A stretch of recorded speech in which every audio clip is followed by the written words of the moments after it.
Salut à tous, c'est Ant277. Aujourd'hui, on se retrouve pour un premier tutoriel sur Cinema 4D en 3D pour créer un effet de texte. Donc, quitte à le placer dans une intro, je pense que ce serait une bonne idée.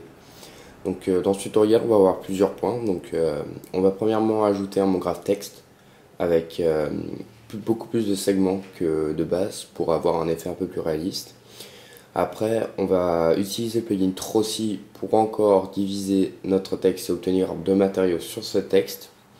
On va également utiliser l'effecteur randomisation pour créer cette déformation et on va animer tout ça.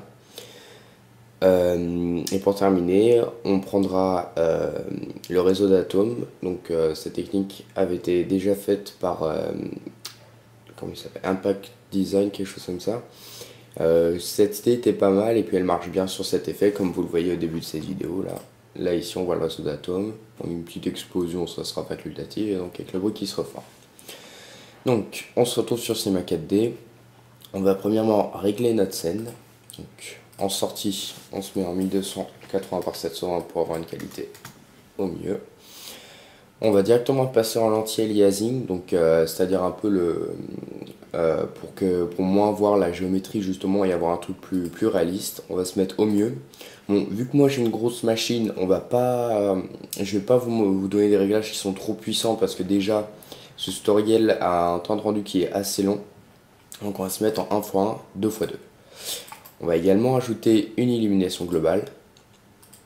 Et pour terminer, ajouter les caustiques en augmentant l'intensité à 140. On va peut-être ajouter une lueur, enfin on verra si sera trop fort ou pas, on va pas toucher au réglage. Donc alors premièrement, on va s'occuper de l'illumination de notre scène. Donc étant donné qu'il y a une illumination globale, il faut un ciel avec une certaine texture que je vous fournirai.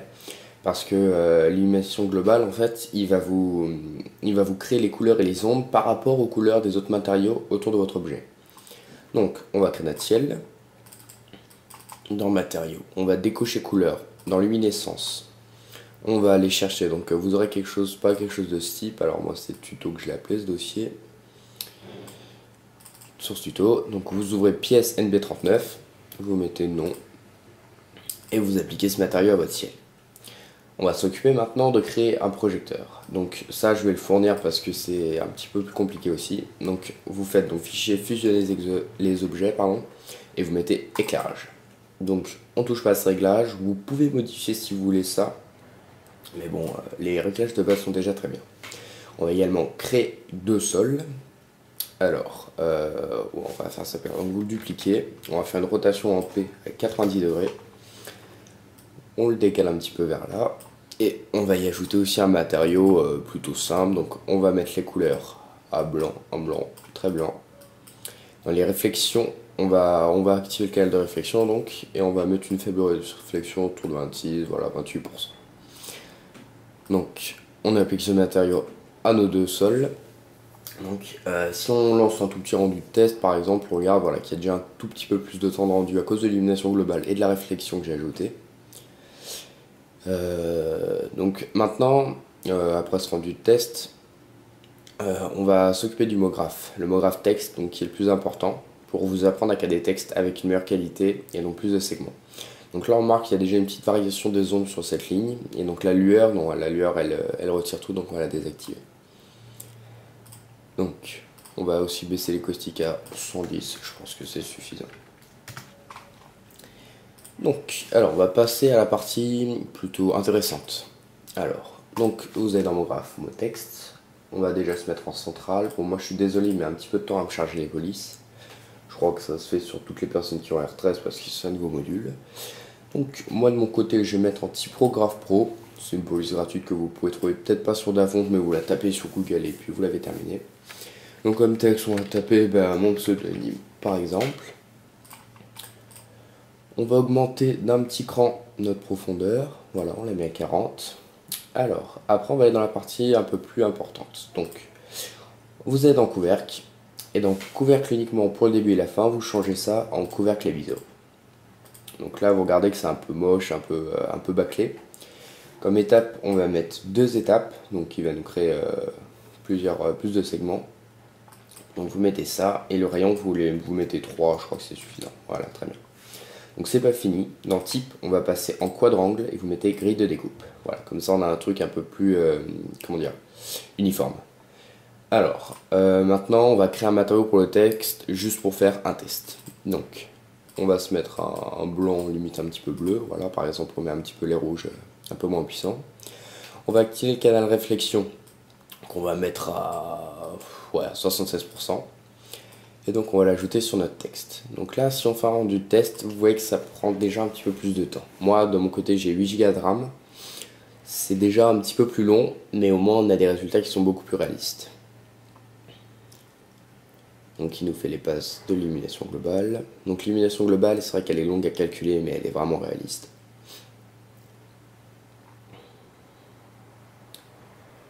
Donc il faudra juste que j'augmente un peu. Donc voilà, là on a déjà une plutôt belle réflexion parce qu'il y a le ciel et le sol qui nous donnent une certaine luminescence. Et donc voilà. Alors je vais regarder ce que ça nous donne avec les caustiques parce que je crois pas qu'il nous les a ajoutés.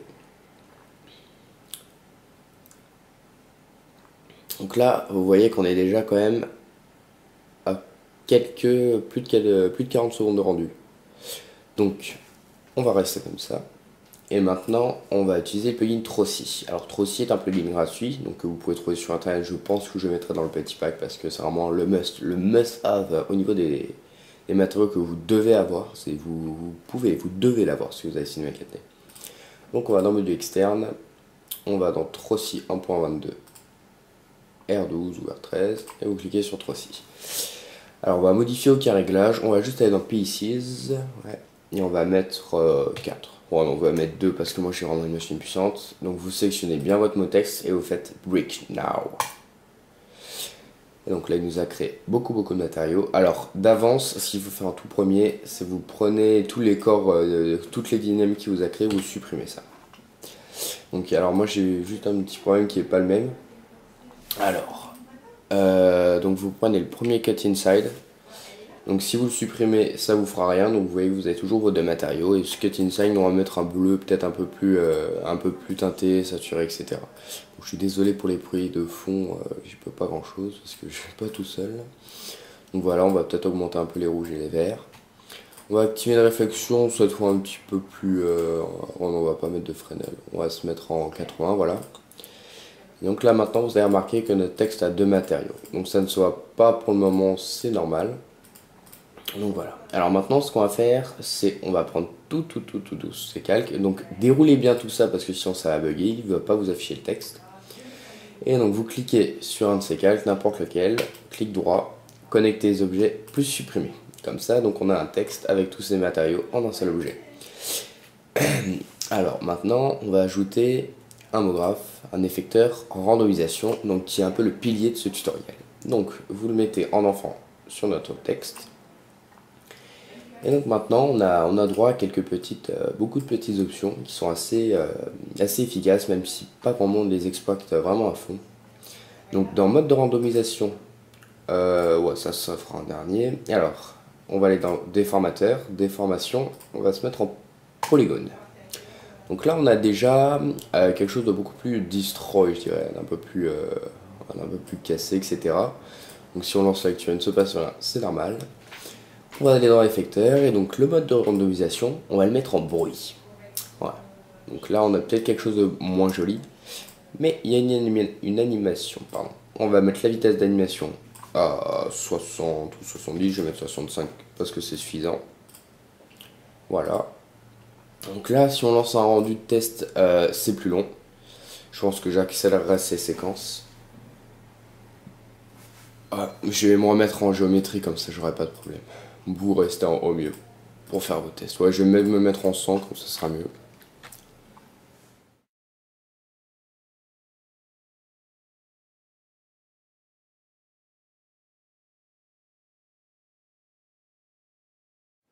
Donc voilà, bon, bien sûr, je me suis mis en sens anti-aliasing, donc forcément c'est beaucoup plus sale, mais bon, déjà on a un truc assez sympa avec la réflexion. On a un jeu de réflexion qui est plutôt réaliste, et donc notre bruit qui déforme complètement les polygones. Donc voilà. Alors, maintenant, on va revenir dans l'effecteur randomisation, et on va aller dans les paramètres. Donc on va aller dans la position, et on va augmenter un petit peu. Donc si vous avez remarqué que ça augmente donc le déplacement. On va se mettre en PY, on va le mettre un petit peu moins peut-être. Et PZ, on va le mettre à 68. Voilà. Maintenant, on va se mettre dans rotation. Alors dans RH, on va mettre voilà, un peu plus. Là, RP, on va mettre une valeur négative à moins 25. Par exemple, et puis un dernier avec une grosse valeur. Donc là, on a quelque chose. Moi, je cherche à faire un truc où de base, on reconnaît presque pas le texte. Donc là, le problème, c'est que moi, j'ai un O, donc on le reconnaît facilement. Mais déjà, on a quelque chose d'un peu moins facilement reconnaissable. Donc, on va maintenant animer ça. Donc, on va mettre notre timeline à. Ouais, allez, on va mettre ça à 150 images. Alors, ce qu'on va faire, donc on va se mettre à 0 image. Et on va. Donc, vous appuyez sur la touche contrôle et vous appuyez sur ces petits points. Donc, ce qui va vous créer une image clé. Chaque point rouge correspond à une image clé. Donc voilà, on va tout mettre ça. Et puis après, on va aller dans un endroit où, voilà, vers 70 images. Vous mettez tout ça à 0. Donc, ce qui est de la position et de la rotation. Et vous réappuyez sur CTRL sur ces petits points. Donc, qu'est-ce que ça nous donne? Qu'est-ce que ça nous donne là, pardon? Donc, on va animer. Et donc, vous remarquez qu'au fur et à mesure, le texte se remet. Voilà. Donc là, on a créé une très grande partie du tutoriel. Alors, je voudrais juste regarder l'effet de base, si c'est pas trop moche à la fin. Bon, j'espère que le temps rendu sera pas trop long. Donc vous voyez, c'est ce type d'effet qu'il faut savoir maîtriser au minimum si vous voulez faire du cinéma 4D, parce que le problème c'est que par exemple les tutos d'Impact Design sont, je l'admets, très utiles et très bien construits. Mais le problème c'est que trop de monde les utilise de façon limite dégueulasse quoi. Parce que, par exemple le truc où il y a juste le texte qui se reconstruit, on le voit trop ce tutoriel. Donc là voilà, on a un truc déjà qui est un peu plus sympa. Voilà. Alors maintenant, on va ajouter un truc facultatif si vous avez une bonne tour. Une tour parce que je pense pas que sur un portable ça pourra bien tourner. Donc vu qu'on a beaucoup de segments sur notre texte, on va pouvoir en profiter.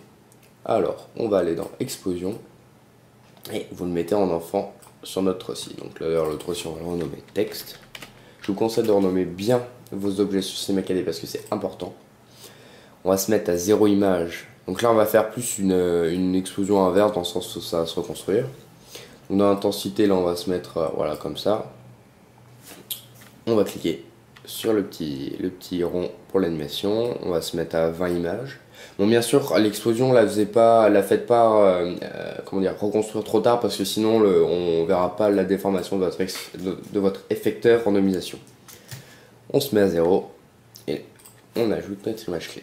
Donc là, on a peut-être quelque chose de plus réaliste. Donc d'ailleurs, même on va mettre ça à 15, je pense que ce sera beaucoup mieux. Voilà. Allez, si vous voulez, on va même ajouter une petite rotation. Donc là, on va se mettre à... On va la mettre à 180. Ouais, mon point d'ancrage n'est pas bon, mais bon, vu que c'est qu'un tutoriel, c'est pas très très grave. Donc on va mettre la rotation H, excusez, à 180.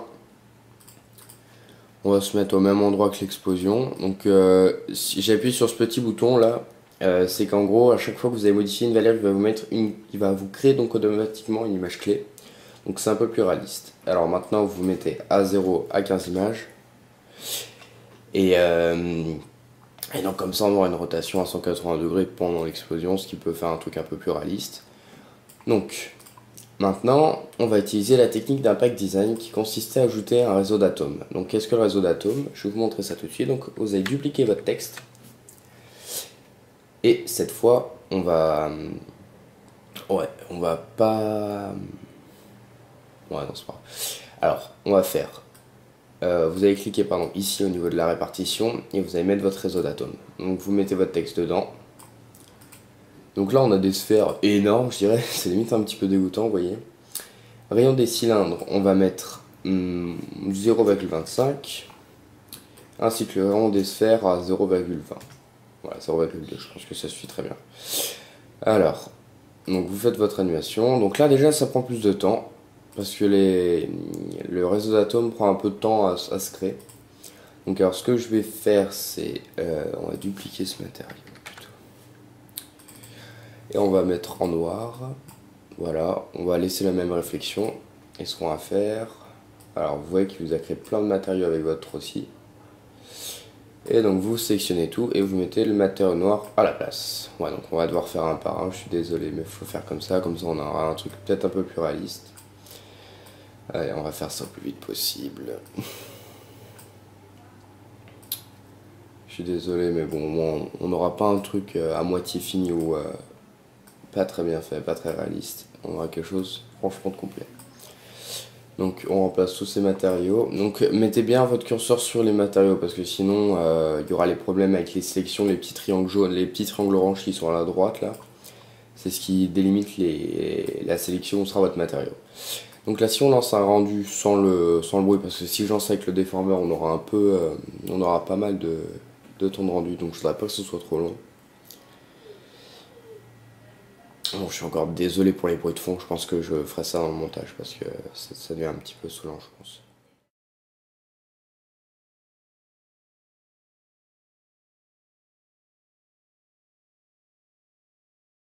Ouais, donc là, étant donné que j'ai désactivé l'anti-aliasing, c'est dégueulasse bien sûr, mais bon, je le réactiverai pour la fin si vous voulez par hasard un peu plus de précision.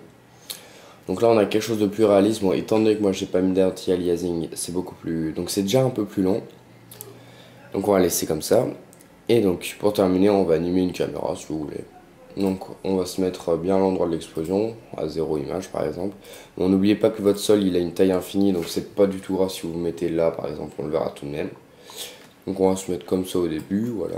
On va éviter de voir, pardon. On va se mettre à 0. Et puis à 45 images, on va se mettre là. Attends, c'était à quelle image qu'il y avait ça? 70, voilà. Donc à 70 images, on va plutôt zoomer sur le texte. Voilà. Voilà, très bien. Voilà. Donc maintenant, on a notre petit mouvement qui est créé. Donc là, c'est bien sûr plus long à faire. Je vais mettre un mouvement plus rapide. On va le mettre à 24, à 2 minutes. On va le mettre à 25 images, ce sera mieux. Donc là, le texte il suit l'explosion. Et donc voilà, maintenant il reste zoomé. Donc eh bien voilà, ce tutoriel est déjà terminé. Bon, si vous voulez, on va lancer un rendu de fin pour voir un peu ce que ça donne. Au mieux, on va se mettre en 1x1. Ouais, je vais mettre en 1x1.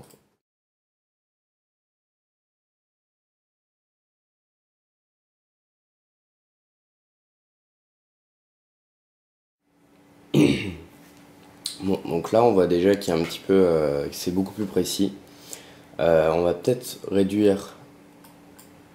Voilà, donc on a quelque chose comme ça, c'est déjà pas mal. Donc, on va peut-être réduire la tête de notre zone d'atome, on va être à 0,15. Comme ça, on n'aura pas de problème. Si on baisse les subdivisions. Ah ouais, on va mettre les subdivisions à 3, ça suffit très bien, parce que sinon, ça sera trop gros. Donc voilà, ce tutoriel est maintenant terminé. J'espère que ça vous aura plu et que ça vous aura appris plus de techniques. Donc je suis désolé s'il y aura des blancs parce que j'ai juste accéléré les rendus ou d'autres problèmes. Et puis bah, je vous retrouve bientôt pour une nouvelle vidéo. Allez, à bientôt.